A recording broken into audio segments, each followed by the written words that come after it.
We're bringing in our panel tonight. We have Denise Gitsham, Republican strategist and former aide to President George W. Bush, and Kurt Bardella, host of Kurt's Country on NewsNation, if you haven't checked it out already. Both are NewsNation political contributors. We thank both of you for being here tonight.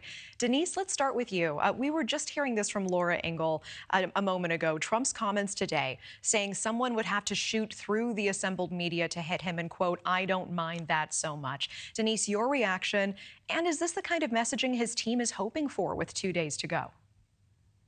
As somebody who's a conservative, a committed conservative who really wants a Republican to win this election, it is so frustrating to me that this sort of rhetoric is coming out in the final hours when the undecided voters that will decide the outcome of this election are making their final choices. I think it's such a distraction from the real issues that Americans care about that he's actually winning on in policy-wise, but he isn't able to make his case forcefully against Harris or even use her own words against her, which is so easy to do. I mean, you look at his ads and they're brilliant because they're just repeating the nonsense that she spouted and the things that she's flip-flopped on, but he can't even get there because he can't get out of his way and stop making unforced errors like these. Kurt, your reaction?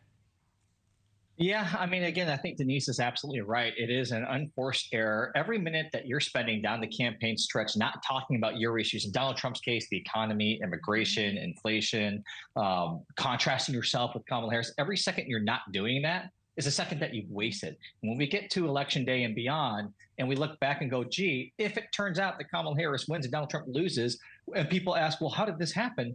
It's because time after time after time, Donald Trump squandered opportunities to use his stage and podium effectively to message, and instead went off on these bizarre and if not downright dangerous rants that just have no place in this type of conversation. And Denise is right. The last second voters who are waiting to figure out which way they're going to go that will decide this election, if it's as razor thin as the polls tell us it is, this kind of stuff turns them away. Yeah, Denise and Kurt in agreement. I see Denise nodding there. Denise, what advice would you give Trump as we are in the final hours of his campaign?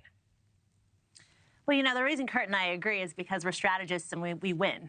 So I think the advice that we'd probably both give him, I hate to speak for you, Kurt, but, you know, I just think that you need to focus. I almost would say take him off the campaign trail, play your ads, play Kamala Harris's words against her, show her record, show how much she has moderated, become a born-again moderate, which has nothing to do with her ultra-progressive agenda, and ask the question that has to be asked over and over again. Are you better off today than you were 4 years ago? Resoundingly, Americans say no, but he hasn't been able to make that case forcefully, and this rhetoric that he continues to push out only feeds into her narrative and her closing arguments about his character and personality.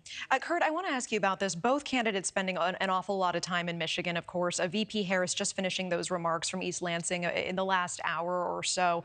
Michigan has this large Arab American community. We've been covering this a lot tonight. Many upset with Biden's support for Israel's war in Gaza. We know about 100,000 people voted uncommitted in the Democratic presidential primary because of it.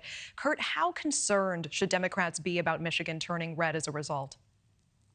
I mean, it's kind of like if you actually care about that issue, Donald Trump's made it very clear where he is on the Middle East situation. So I think for Democrat, left-wing Democrats who want a more progressive, sympathetic to the Palestinian position, well, Donald Trump isn't your answer for that, I'll just say. So it's kind of like you're shooting yourself in the foot for no particular reason. At the end of the day, I expect voters to come back home. I understood the primary process. Everybody knew it was kind of a protest vote situation. Kind of like on the Republican side, everybody knew that not voting for Donald Trump was just a protest vote. It didn't necessarily mean that you wouldn't show up in November to vote for your guy. I think that a lot of these Democrats, when push comes to shove, will come home and vote for the Democrat, vote for Kamala Harris tomorrow, or Tuesday rather.